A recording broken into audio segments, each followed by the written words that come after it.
어제장에서 이슈가 있었던 업종 살펴보는 기업 이슈 시간입니다. 먼저 드론주가 불기둥을 세웠습니다. 최근 국내 드론 업체에 대해 해킹 조직의 공격이 증가했는데요. 배후로는 북한 등의 국가가 지목되고 있습니다. 이에 따라 국가정보원이 피해 예방을 위해 사이버 보안 체계를 구축할 것을 권고했습니다.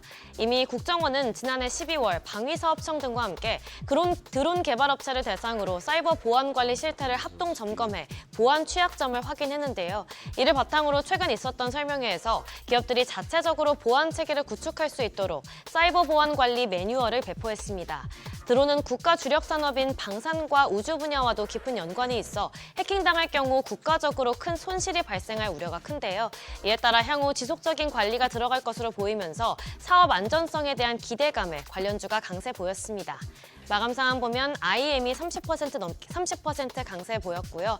한국항공우주 10.85%, 한화시스템도 10.84%, 덕산하이메탈 7% 넘게 올랐고 한화에어로스페이스 6.81% 시세 분출했습니다. 방산주도 같이 불을 뿜었습니다. 유럽의 재무장 추진의 수혜를 우리 기업들이 상당수 차지할 거란 증권가의 전망 덕분인데요. 앞서 수혜의 우선순위에서 우리 기업들이 현재 방산업체들에 밀릴 거란 관측이 제기된 바 있습니다.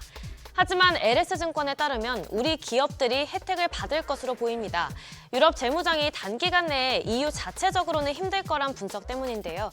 제조업 역량의 부족이란 산업적인 부분을 차치하더라도 EU 내 서유럽과 기타 유럽 지역 간의 입장 차이로 정치적 합의에 도달하기까지는 상당히 긴 시간이 필요하다는 설명입니다. 이에 따라 우리 기업 가운데 한화에어로스페이스와 현대로템을 중심으로 폴란드와 루마니아에 있는 K9 자주포, K2 전차의 현지 생산 능력이 부각될 것이며 향후에는 기술 이전 정도도 점차 중요해질 것으로 분석했습니다. 마감 상황 보면 MNC솔루션이 9% 가까이 올랐고요. 현대로템과 한일단조 7% 넘게 올랐고 웨이브 일렉트롯도 6.81%, LIG 넥스원은 5.98% 상승으로 마감했습니다. 어제 D램과 낸드 플래시 가격이 오르면서 메모리 반도체 시장이 조만간 활기를 띨 거라고 전해드렸는데요. 이에 발맞춰 낸드 플래시 관련주가 강세 보였습니다. 가격 상승을 추세적인 회복으로 보기엔 이르다는 의견도 있지만 그래도 업황 회복의 신호로 꼽히는데요. 여기에 더해 SK하이닉스가 전해온 소식들이 주가를 더욱 끌어올렸습니다. 먼저 SK하이닉스가 저전력 고대역폭을 구현하는 신규 메모리 반도체 낸드 플래시 개발에 착수했는데요. 이는 온디바이스 AI 시장을 겨냥한 차세대 제품으로 기존 낸드 플래시 대비 데이터 입출력 수를 대폭 늘려서 성능을 극대화할 전망입니다. 더불어서 인텔의 낸드 플래시 사업부 인수도 조만간 마무리할 것으로 보이는데요.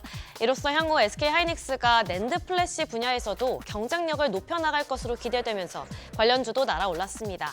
마감 상황 보면 DNF가 12.41% 올랐고 테크윈 8.01%, 삼성전자 5.3% 시세 분출했고요.